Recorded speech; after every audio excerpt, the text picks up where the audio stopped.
all, and welcome back to another thrilling episode of Off the Dome. I'm your humble interviewer, Jordan Brown, and with me for the very first time are our passionate projectionists. Say hi, passionate projectionists.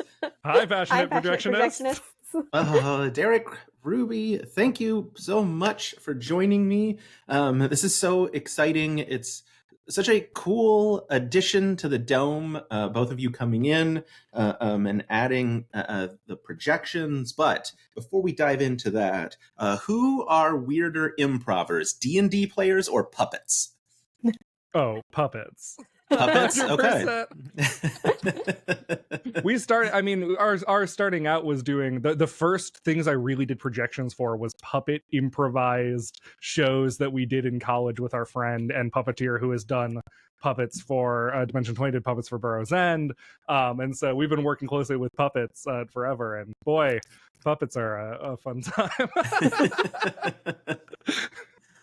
That's so much fun. Yeah, the crankies for Burroughs End, which are the cutouts. Is that just a specific kind of puppet, or is it just like a whole separate thing? I don't understand a lot of things about art. It is a specific style of shadow puppetry. Okay, and so it is a specific style of shadow puppetry that blends your fixed elements that are on the actual cranky that cranks across that roll of paper that's upright, and then the pieces that you puppet in, like we were doing with the stoats that were kind of like fading in and out. And you get that really specific visual style of things kind of like appearing out of the ether just because of where the physical light source is in relation to the box. Which is why to get that very specific style, we just had to like build a cranky box and do it practically, because it's the only way to really get it to look like that. Yeah. It was, I mean, obviously, like, super amazing. This is where I'll get to brag for just a second about me, which is I had gotten in touch with you about a friend of mine, Whitney, goes by Smoking Glue Guns, who use some of like the crankies to make dice, and like sent them to Rashawn. Rashawn, of course, fell in love with them because how could you not?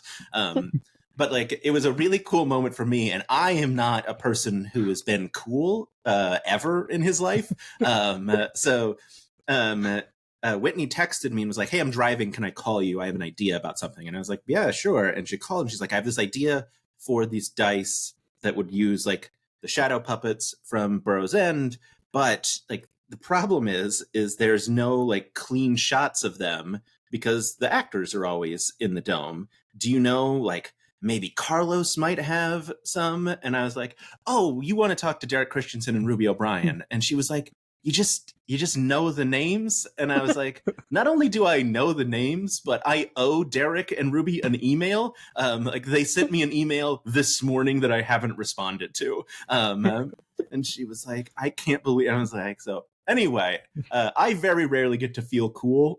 So thank you. Because then you came through huge, and you're like, "Here are the actual crankies that we used. Go nuts!" Anytime. Always happy to help. I hope she sent you a copy of those dice as well. Actually, have it right here. I don't know if it'll show up. We'll see it. Yeah. Sony, focus. Find the center of the camera. Do it. Doesn't want to do it. Do this. Oh, almost got it. Hold on. Oh. Sony's really good autofocus that I slowed down. Oh. Boom. All right. Okay, well, for a second, we had it. Yeah. Yeah, and like they glow blue. It's very cool. Yeah. It was a very cool idea, and it turned into a super cool project. And yeah, I get to be a tiny part of it in that I emailed someone about it. I am in no way skilled enough to make the cranky or the dice, but it is really interesting, one of those things of, I mean, obviously being responsible for projections, presumably, like you said, like you started, I don't know about started, but you have been doing projections for a very long time. It's like puppetry in college and like a whole bunch of shows where you've done projections. What is it like projecting onto the Dome, which obviously is not just a flat surface, but, figuring out those measurements? How does that technicality work? Yeah, that's actually, so the original thing we were brought on to help with for Dimension 20 before any content stuff was just to talk about how to redo their projection systems for the new space. So for the new set that they were building in the new space that you've seen since Burrow's End, which is the in stage 2 area where the dome now permanently lives. They were like, we need to figure out how to do projections better than how we were doing it. Partially because that space is a little bit smaller than stage A. So it was a just technical question of like, physically, how do we do this and fit it into the space and make it all happen? And the answer is a lot of math, and a lot of back and forth working with Rick and the team to try and figure out what exactly we needed to make that happen. The biggest thing being, and it's the thing that I see now and is like the biggest improvement for me, is that the projections, all of the structure of the dome is now on the front of the dome, the side that you see. Mm-hmm. There is no structure on the back. So all of the back of it is just flat facing material that I'm projecting on, which means you don't get any shadows. Which was always the thing that was the biggest thing I was fighting with the previous dome, because it was built to be the dome first and then projections were added to it. There's all of the wooden beams and everything holding it up on the back, and there's no way to get around the fact that there's cast shadows. So it was a lot of close working and then testing to make sure, okay, if we move the LEDs from the back of it to the front of it, does it still look good? Do we see the LEDs? All of that stuff to be able to merge all of that, and a lot of just millimeters of changing draftings and figuring out exactly how is it going to be constructed until we landed on what the new dome is.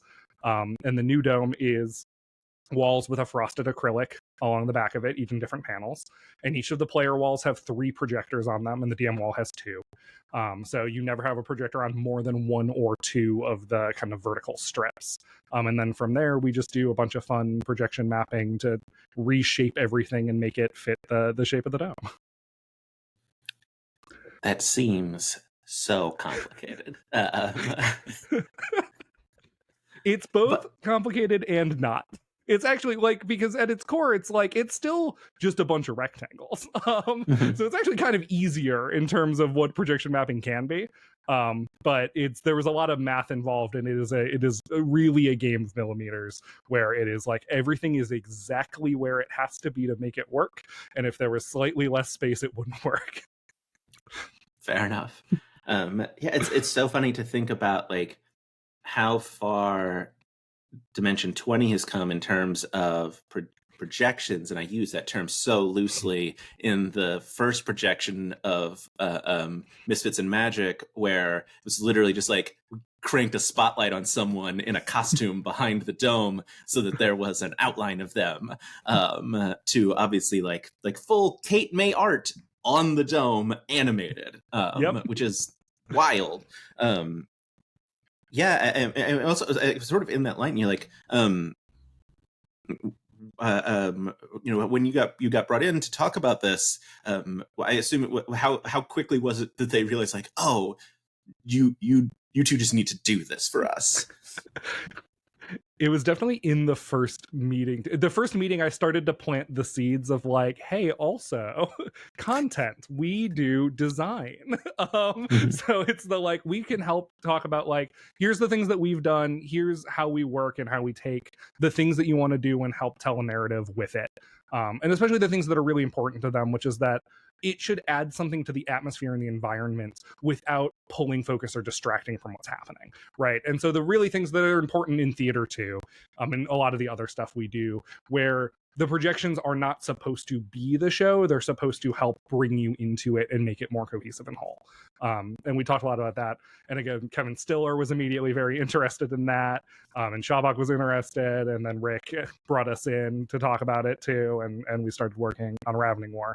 Was the first one. Yeah. I know Ravening War and Mentopolis Burrow's End, now we're on junior year. Obviously, not insider information in any way, but like something is currently either shooting or spinning up to shoot, because everyone who lives on Lopez Island is currently in Los Angeles. It's not like a mystery when they've all traveled.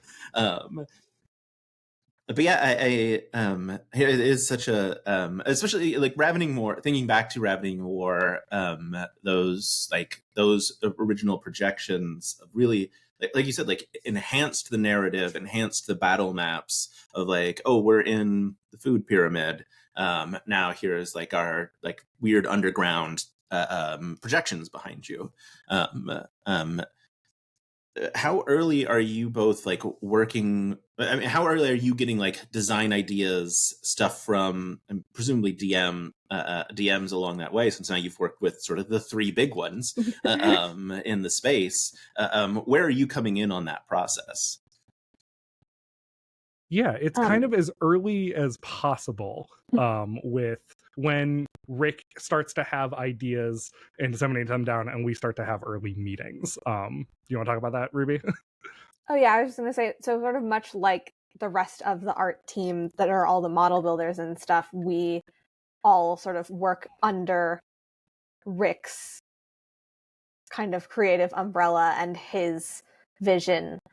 So a lot of it is a lot of initial meetings with Rick as he kind of facilitates that communication between the DM and then kind of has his ideas about how, and for seasons like this and like Burrow's End, where there are battle maps, a lot of that is him thinking about how he wants to kind of take the battle map and then extend that world into the dome. Whereas for some other seasons, like Mentopolis and like other things that we maybe can't tell you any more details about yet, there are not battle maps. Those are kind of a very different world, but it's a similar sort of starting process where it's Rick's kind of pulling research and thinking about, the style and how to bring whatever world the DMs have cooked up to life.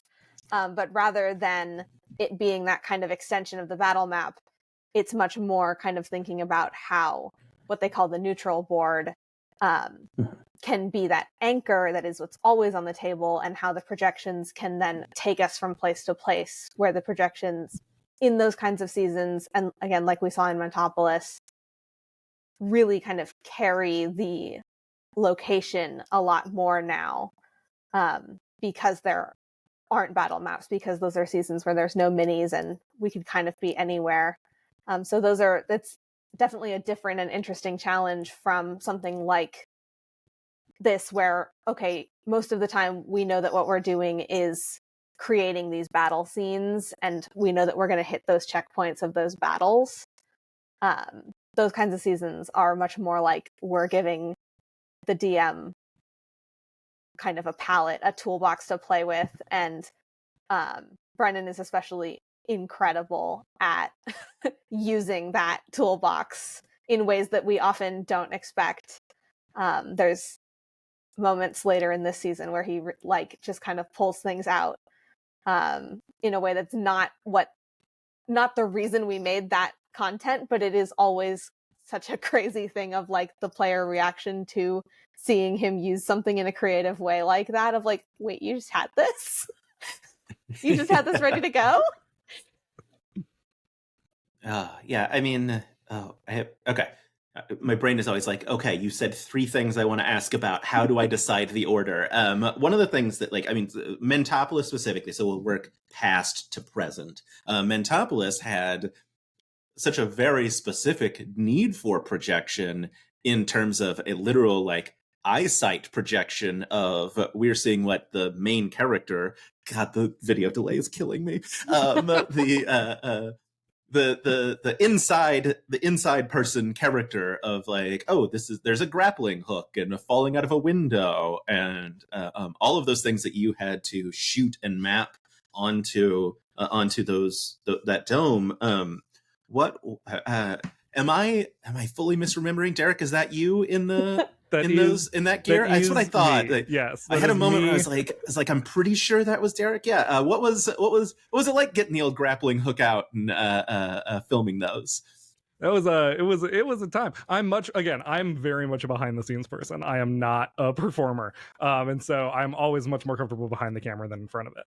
And so I avoid at all costs being the person who is in front of the camera. And every other time we can, I find someone else, because it's so much easier for me to direct what it looks like when I'm not trying to awkwardly do it. So there's a really good behind the scene picture I think I posted of what Ruby was shooting, the like wider shots of the grappling gun thing, where I'm just kind of like sitting in a chair and trying to hold myself up and hold my arms up to get the pose right and just being like, okay, take the picture. Ruby stands on a chair above me with a camera with some green screen fabric beneath me. Just like, okay, we'll see what this looks like once I composite it together. But yeah, it was just it was a lot of like, okay, what are the ways we can make the things that we want in a way that we can do quickly enough to have it ready and look the way that we want it, because we really wanted to have that kind of more realistic film look to it, that kind of stylized grainy noir film look, as opposed to the really stylized illustrations we were doing in the backgrounds. And so we knew we had to do it practically as much as possible, which is why we led towards taking actual pictures and doing setup. So like in the office, we set up a table and covered it in props and covered it in fake broken glass and took photos of that and took photos of the hands, and same with the falling and all of that. As much as possible was actual pictures, because then it sells it as the real thing that's happening, as opposed to it being completely illustrated. Yeah. It certainly like added a ton to it. And I know, at least like with that season, all the projections were used because the players asked, like, did we miss anything? And I know when I talked to you all about Burrow's End, there's a hint of potentially not all projections were used for this season of junior year, which obviously we can't really get into because we haven't finished the season of junior year yet. But what is it like? I assume you're watching, since you're projecting, that you're backstage, video village somewhere watching. I assume there has to be like a, thank goodness, like in Mentopolis they got to the beats of like of Ruby standing over me in a chair. Thank goodness they made it to he fell out of the window or whatever. Or punched his boss, like that like yes, that was the big one, because that one was a question the whole time, because that was you never know what players are going to do. And so something like that is really a specific, like, how did the players resolve a problem thing, that was the one on Mentopolis that was very 50-50. This one will come up or it won't. And I spent the whole time watching going, we like, are they gonna punch the boss? And was so excited when they did. Yeah. Ruby, same general vibe of like, I desperately want them to hit every beat that we have made. I think so. I mean, sometimes it has kind of varied since then. I think definitely on Mentopolis that was a big one, just because I think everything we did for Mentopolis was so much fun. Whereas I think since then there have been times where it's been a little bit more like, less I desperately want them to hit everything, and more I'm very curious about whether they will and how they might hit everything. Because there have been times more recently where it's been much more like, we have created a huge swath of things to use, and we almost knew for some stuff coming up that it's like, certain things are just like, we're giving you more than we could ever assume you'll work in. So it's, again, a little bit more of that kind of curiosity of like, will this get worked in? How will this get used? Rather than like, I really hope that we get to see that thing. But certainly for Mentopolis, that was a big like, oh, I want this to happen. I guess sort of speaking of, we made a thing, who knows if it will get used. Let's talk about the vulture in the room. The Vulture Dimension. I mean, I think, Derek, you posted about like how many individual feathers you had to animate. Like what was the mania energy of the meeting where they're like, by the way, we've decided to incorporate the most bonkers thing in the world. How did all of it come together? Yeah, I mean, that was very much one of those things where they were like, pretty sure it's gonna come up, but having no idea when is the biggest thing. So there was the vulture on the first battle in the Red Wastes. There was a vulture. And we did not have stuff ready at that point, assuming that they were not going to immediately jump on it there. But from every point onwards from there, it was kind of at any point they might or they might not, and no one knows. And so we just have to kind of be on standby in case the vultures come up. And so yes, it was just kind of pitched to us as, this is the Vulture Dimension. Here's how we're trying to handle the players' absolute infatuation with the vulture that was on the set and was not there for any particular reason. So now we're going to intentionally goad them into looking at a bunch of vultures. And Kate did an initial concept illustration of what the Vulture Dimension might look like, and then we went, okay, but how do we animate this then? And we pitched a ton of different ideas. For some reason, the Vulture Dimension is the most nebulous of all things and involved so much time, dedication, and R&D. And so we pitched like 3 different looks for what the Vulture Dimension looked like, which included one that was just complete chaos of all just feathers, all like rotating and changing size, that was like distressing to look at. And one where it was just kind of the background spinning. And then also I pulled like 40 different heavy metal fonts, and just kind of showed a bunch of different options for like, what do we want the intro animation to look like? And so we spent so much R&D time on the Vulture Dimension, more than basically anything else, for a bit that we didn't know whether or not it was going to actually come up. Yeah. Oh man. It's so I messaged us to Carl because I got to see the episode early. Periodically, I get to see them early, and I got to see that one early. And obviously, I couldn't tell anyone about it, and so I messaged Carlos and I was like, "This is so stupid," and then parentheses complimentary, because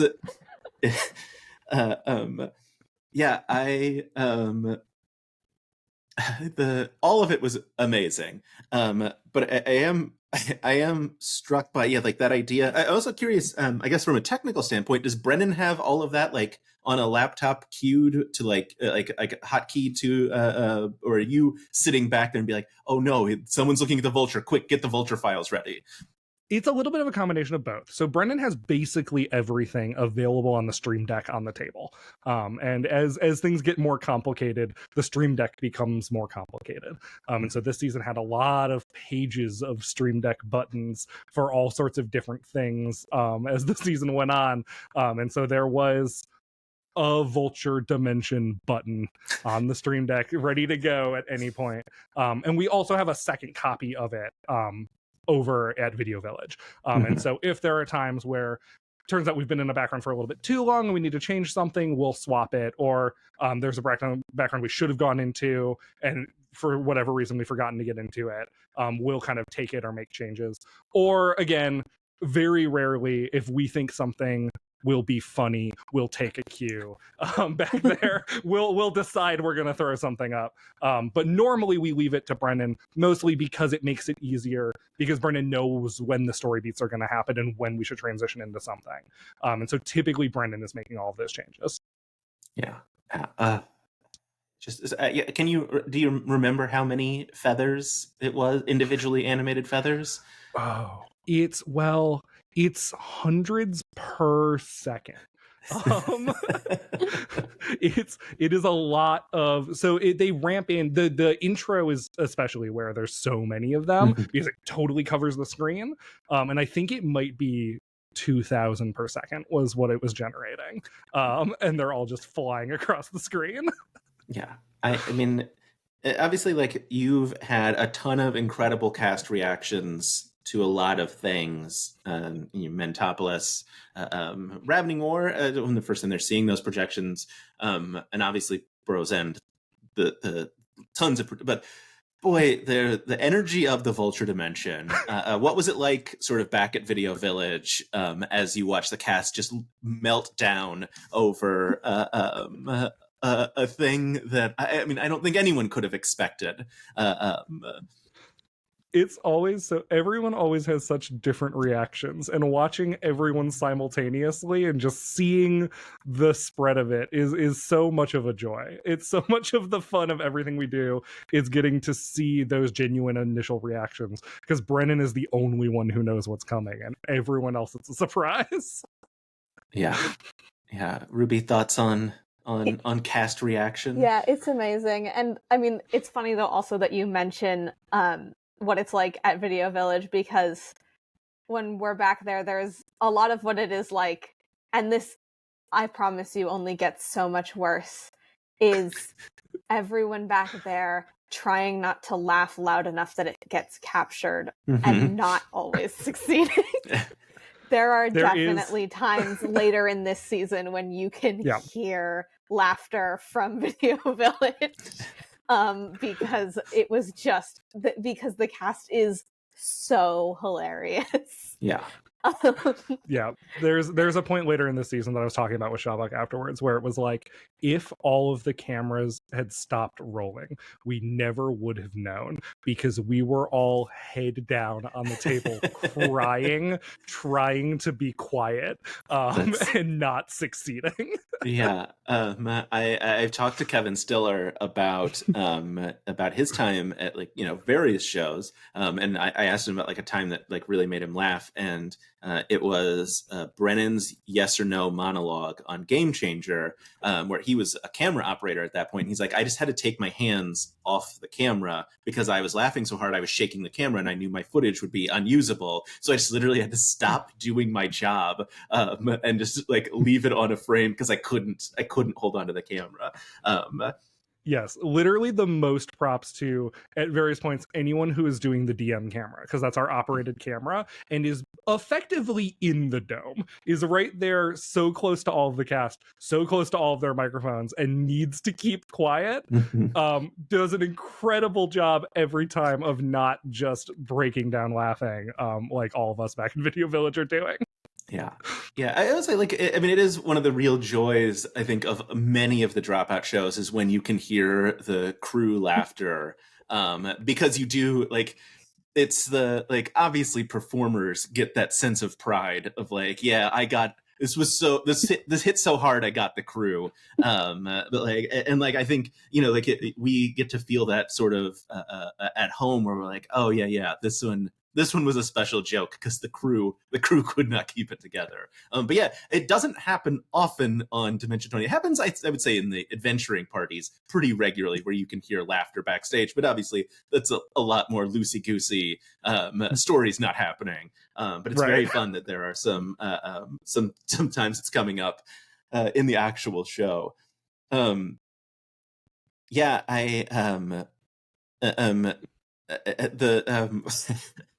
oh God, I'll never get over the Vulture Dimension, because I guess it was so, everything about it, like Murph saying like, hey, don't do it because like the Grix is almost dead, please just like focus on the thing we're supposed to be doing, and then the fact that it actually paid off, and truly maybe saved them in the fight because it got all of them unstunned and a bunch of things like, yeah, I just magic. And I know, you know, like, but in that fight also we got, I think, my favorite projection of the year, which is the lawnmower, of course. Can you walk me through the lawnmower projection? Ruby, that was your... Yes. So there's a file on my computer that is an illustration from Kate May that is called lawnmowerfuckatron.psd.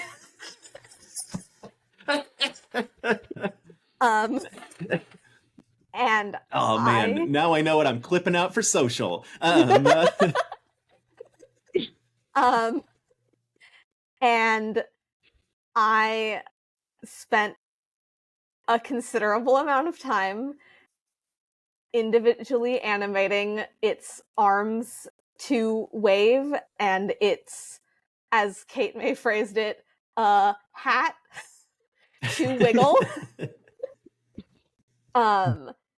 as it rolls across the screen, and getting just right the way that its hat bounces when it hits a bump.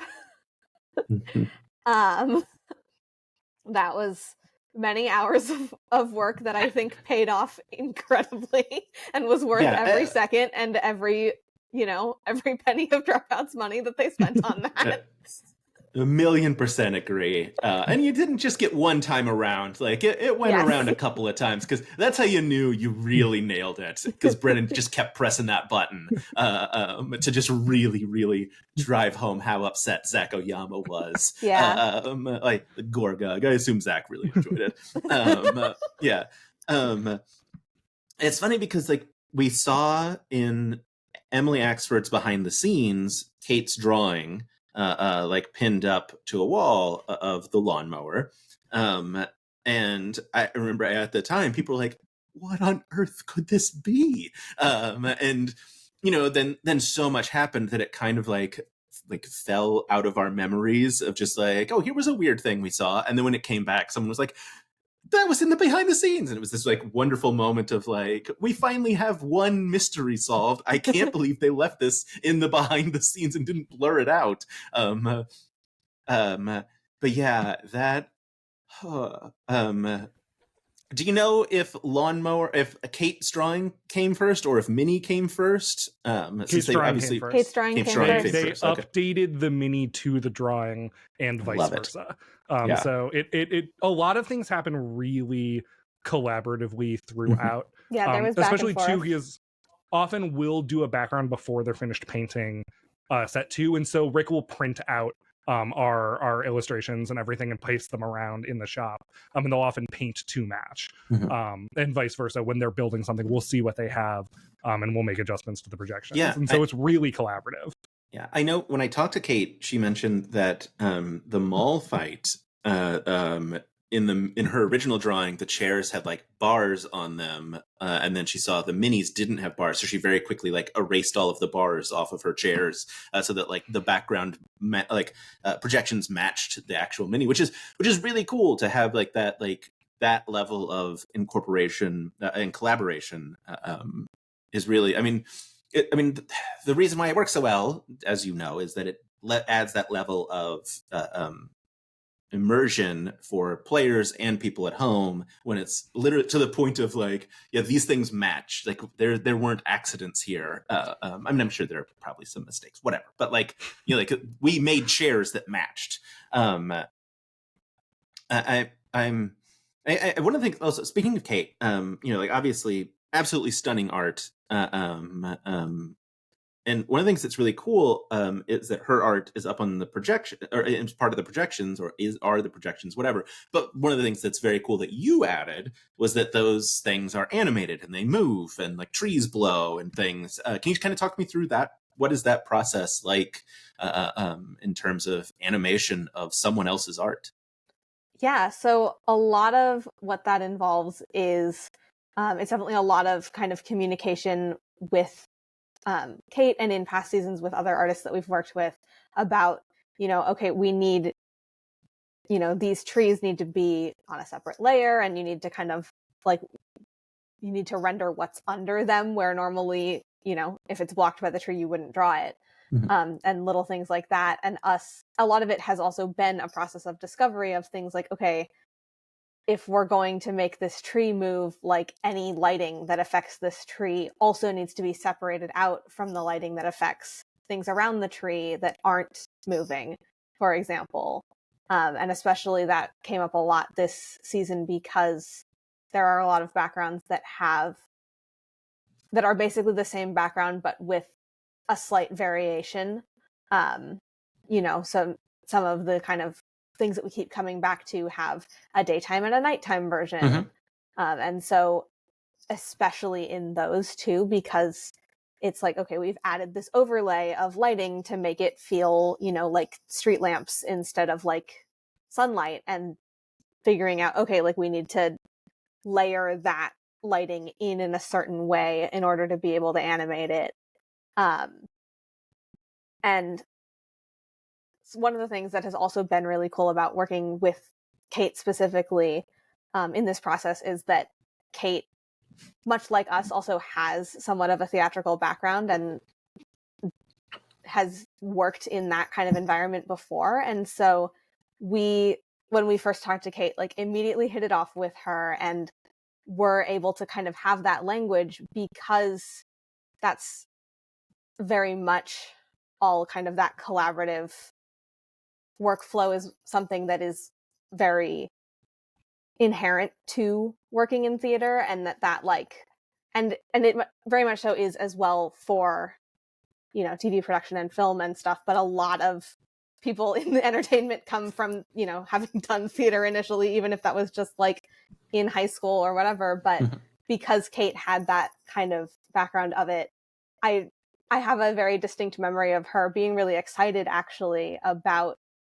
getting to work on a project like this, where rather than just delivering a final illustration and it was just kind of her, you know, head down making an illustration, it is kind of that back and forth, and it's that, you know, we're going to do XYZ with what you've given us, and you're going to go back and add this little thing because of what got added to the model, and all of these different kind of steps where it is very like we are all making an end product together, and everybody's work affects each other in a kind of cool cycle that could probably go on forever, but at some point the show has to come out.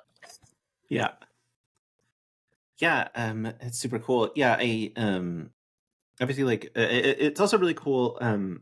Obviously, Kate is like a huge fan of the show, and started out drawing fan art. And like I talked to her about this. It's like, what's it like having people draw fan art of now your official art, having come from a fan art world?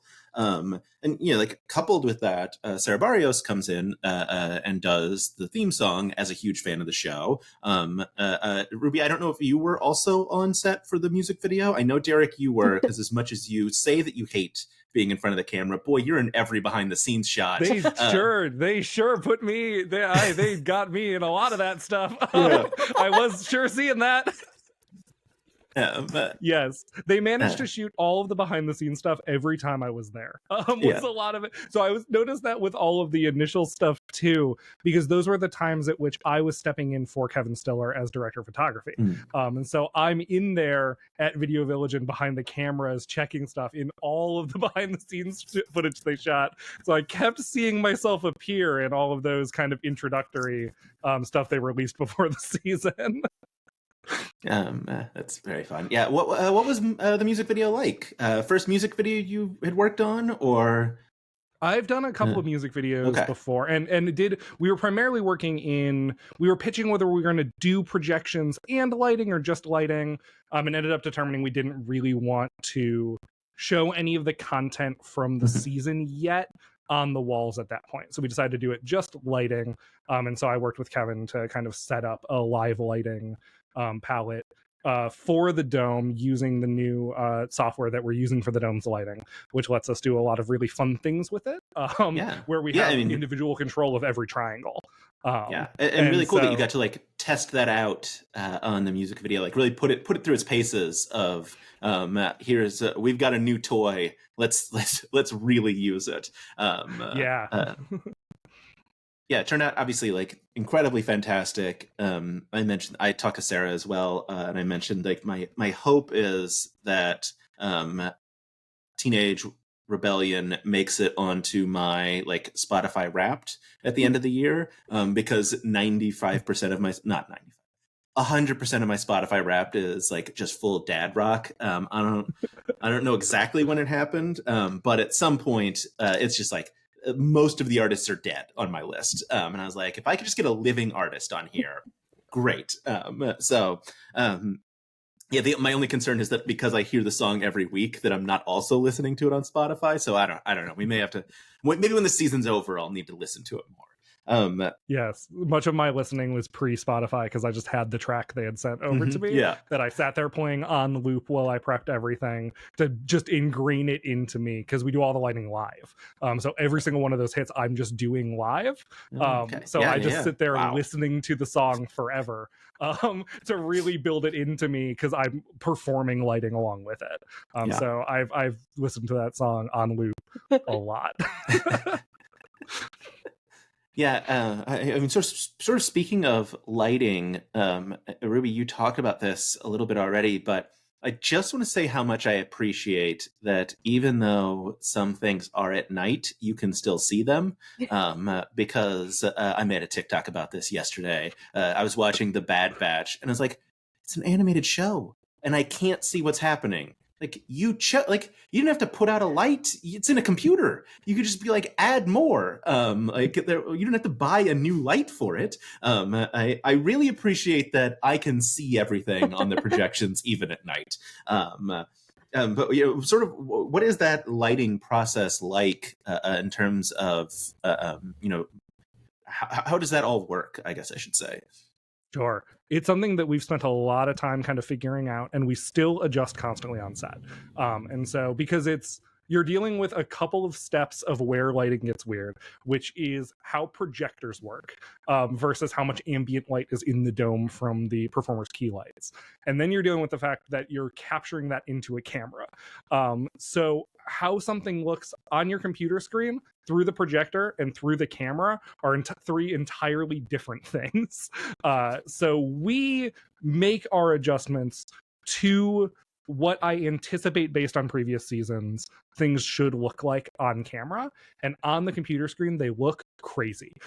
We distort things a bunch because a large part of it is just the dynamic range is way tighter than it is on your computer screen. So if things get a little bit too bright or too unsaturated, they just blow out to white in camera. And it's the same where if things are too dark, they kind of all just gray out because of the bounce light that's inside of the dome. And so we're actually working in a pretty narrow band of brightness.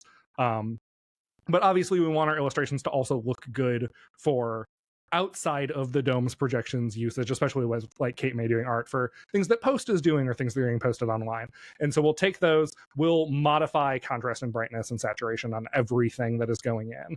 And then once we're in the space, we look through every projection through all of the cameras, and I adjust wall by wall what the thing looks like to make sure it looks good in each camera, because sometimes the brightness on one will actually not look quite right on another. And so we really dial in every camera exactly what every background looks like. That's so intense, but amazing. I mean, obviously, like an incredible like final product. That this is an entirely boring tangent. I write a newsletter for my actual 9 to 5 that like goes out to our little I'm in marketing. In our marketing department, I write a newsletter every month, and every month I have I put a bunch of GIFs into the newsletter, and I always choose one show. And then at the end, I do a little write up of why I love that show. And usually for a long time, it had been new shows that I had been watching. And so this month I was I'm going to lean into my crux of my personality and just talk about Dropout. And I was okay, it's going to be a throwaway that, yes, of course they have the best produced actual play, because my coworkers all know that I'm very much into D&D. So it will not surprise them that there's a D&D show that I love. But one of the reasons why it is, I absolutely think, the best produced actual play is because of the art department. That the minis, the models, the sets, and the projections, all obviously working together. And there is no question here. It's just y'all do great work, and I'm very appreciative of it. I am curious, with that sort of fandom thought, were you all fans of Dimension 20 before you came on, or was it sort of a new experience? What were you expecting versus what did it turn out to be? Yeah, I mean, we were definitely aware of it. We had watched some of it, but had not watched a super large amount of it. We're huge nerds, and so we also get into a lot of actual play, and we play tabletop games, lots of indie tabletop games too, and stuff like that. But we tend to lean more towards listening to podcasts and stuff like that, just because all of our work is visual. It's a lot easier to work on something while listening to something than watch something while we're also illustrating or editing a video, stuff like that. So we tend to listen a lot more than we watch. But we certainly were aware of Dimension 20. We had watched some of the first season of Fantasy High. During the pandemic, we had started to watch it. And so it was a fun, just kind of connection where I had heard from Raven, because Raven and I had worked together at a tiny theater in a barn in New Hampshire a few years prior, and had hung out into the late hours of night in that barn while I was doing projections in there. And so Raven had reached out to me being like, hey, we're wanting to get more into doing projections, and so we'd love to like get you in to talk about stuff. And I was like, great. And so that was our initial introduction into meeting Rick and the rest of the team, was through this weird tiny theater connection, which was just entirely separate to the fact that we otherwise are huge nerds. And so it's just a great combination of things, of happenstance when we came in, because we are huge nerds and love to make things that huge nerds like. So because we like to make the stuff that we like. So it's a great experience. Yeah. How has the D20 fandom then been sort of, I'm assuming, I hope good. I'm assuming good. But like, how is that sort of like, that there is, one of the things that I often talk about with the various folks is there is that very intentionality of like in the adventuring parties where they have a list of people that they're going to read who help produce the things. And that feels very different than other, like I can't speak necessarily to theater, but like that there is an intentionality of, here are the artists behind this. Let's make sure we like recognize them. And I think a lot of the fandom also like goes out of their way to find you on Instagram to be like, I want to see your behind the scenes pictures, because like we think that's cool. Definitely there's a big group for it because I do this. So what is your D20 fandom experience been like? It's great. It was a super weird thing to initially kind of process, the like coming from theater where it is like when you make something, the whole crux of theater is that a small section of people will see it live and then they throw it away. It gets put in a dumpster and kicked out of the theater, and a new thing comes in and no one ever sees it again, and it's gone forever. And now we do a thing that a lot more people have access to watch, and it stays there forever, and anyone can look at it at any time. And that's a very different thing, which initially was a reaction of, oh god, oh no, anything that now we have a chance to nitpick everything we've ever done and been like, oh, if only we had done it like this. But that is just the artist's reaction to anything where I could work on something forever. And you eventually just have to move on and be like, okay, at least I'm working on the next thing. But then being able to see the reactions, I've only ever seen positive reactions to the work that we've done, and just the excitement around the cool things that people get to see in the dome, the cast reactions. And so it's been a great, really positive experience seeing other people recognize the work that has gone into that and how it improves their experience of viewing it, and just seeing those little call outs, especially when we had a chance to watch things live when they're coming out in the dropout kind of live discussion chat, and seeing people kind of call out the like, wow, this thing is really cool, is always just a little thing where I'm like, yeah, that was really cool. And we had fun doing it. And so it's fun to get to see people's reactions like that in a way that like in theater, we never get a chance to see or hear what people's reactions are to kind of our work. Yeah. Ruby, same general life vibes. Yeah, it's definitely, I also have, I'm not super active on social media, but what I see is all positive, and it is really fun being in the Dropout Discord when the live, when an episode drops and there's that live discussion and people, it goes from, like a conversation to like impossible to follow number of messages when something crazy happens. Yeah. When something like the Vulture Dimension happens. Right. Yes.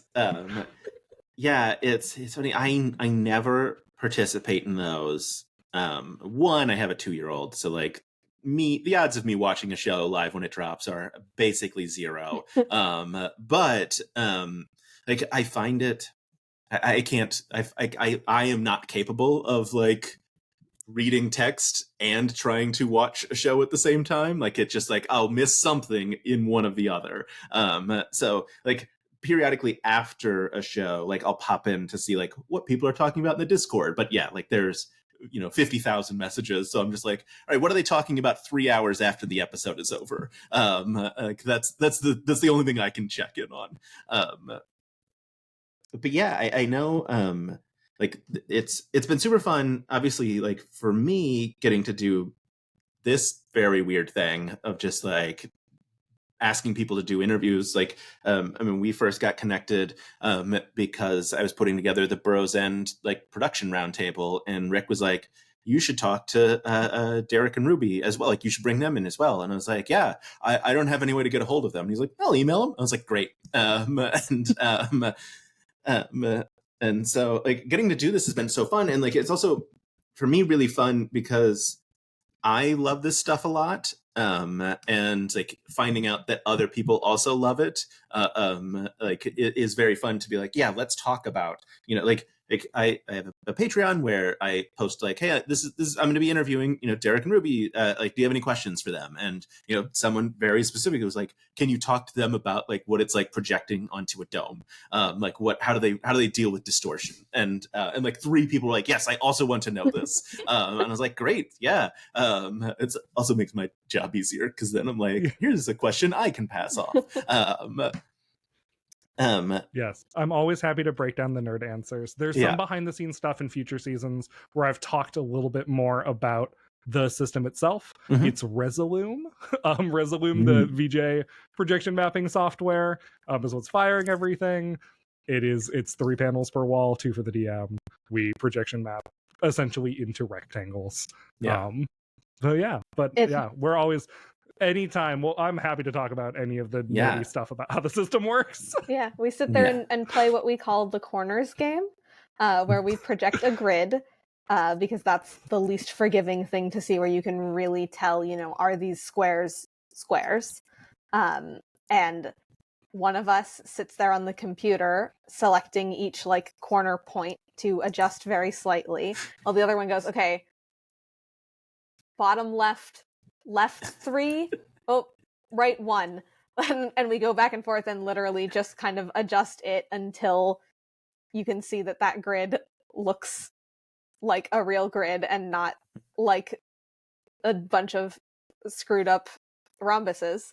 And and then if it looks good enough to look good on a grid, then it'll look good with anything else, because grids and text are extremely unforgiving in projections, and pretty much anything else is much easier to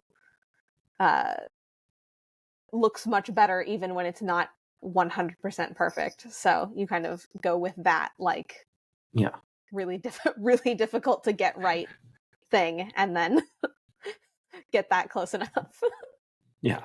I guess speaking of rhombuses, tomorrow night's episode, we've got some like very old school, like season 1 Fantasy High projections happening of just like colors on the dome. No maps, at least from like what we saw in the previews. I mean, look, like I said, this isn't getting published till Friday, so this isn't going to spoil it for anyone. Was it just didn't know things were going to Falinel, or is this like an intentional choice that happened? I think I'm trying to remember back, and I think it was not an intentional, like we didn't quite know where it was happening, or it's because it wasn't the specific battle map. This was a heavy battles season, and so a lot of our projections are based on we're really on the battle maps, and then a couple of generic locations, right, that they're constantly going to go back to, which is the school, the town. And so outside of that, often our bandwidth was just limited in terms of how many other different locations we could make. And so I'm pretty sure that it was just we knew about it, it was lower on the list, and we just determined we didn't have quite enough time to make a whole new background for that. Entirely fair. It's just very funny because like as soon as people saw like old school looking projections instead of like the like a beautiful shot of Spire or whatever, people were like, do you think they time traveled? Is it like literally like they went back to the original dome? Like as everything happens in Fantasy High of just like it's got to be an intentional conspiracy. What can we decipher from the minute-long preview of next week? Everything is, in fact, an intentional conspiracy. Yes. Yeah. Look, as someone who very recently said that he thinks that Sam Reich is actually Sam Dalton in this season of Game Changer because he looks at his hands and says, "I've been here the whole time," like he doesn't understand his own body. Look, I'm deep in the paint on conspiracies for Dropout stuff. Do you have any favorite projections from this season? Is it Thistle Spring like all the rest of the art department? Thistle Spring is up there. There's some that are coming up that I really enjoy, and that I talk about in the behind the scenes stuff that'll come out afterwards. Why I enjoy it. But yes, Thistle Spring is just very pretty and humorous. Love a good nighttime look. Yeah. Ruby, favorites? Yeah. Or have we not seen them yet? Yeah, similarly, there's a couple of things that we won't see until nearer the end of the season that are really cool, and I'm excited for everyone to get to see them. And then also, obviously, Thistle Spring was so much fun. It's the art of it is gorgeous, and then also the robot is the robot. Yeah. And I love Kate's art, and everything that she did for this season is stunning. And she works so incredibly fast. It is amazing how rapidly these backgrounds happened. Like, you would not believe the turnaround for when we go from, okay, yeah, you can go ahead and get started on that, to like, here's my sketch, here's the layout with all the colors. I'm almost done. Is this okay? And you're like, we gave it to you yesterday. That is the thing that I have learned about the internet. Fan artists, good God, they are fast. It's been 2 hours since the episode up. I have made the entirety of like Thistle Spring Tree and drawn it by hand. It's like, how? But yeah, so it does not surprise me that Kate is that fast. Amazing. Well, first of all, obviously you'll have to come back and talk about those favorites later. I am also planning a production round table at the end of this season as well, because you gotta look, if they're not going to include it on Dropout, I'm going to do it. But yeah, if folks out there wanted to follow you on Instagram where they can see some of these behind the scenes, where can they find you? Yeah, I am Derek C Design on Instagram, and we also have a studio account that I need to post more things on that is D Purpurea Studio on Instagram, where I should post more of the things we've done. Yep. Amazing. Well, thank you both so much for joining me. This has been super fun. I'm so excited for the rest of the season and to see more of the amazing projections this season and seasons to come. It's going to be great. I can't wait. I have never figured out how to end these, so I'm just going to hit stop recording.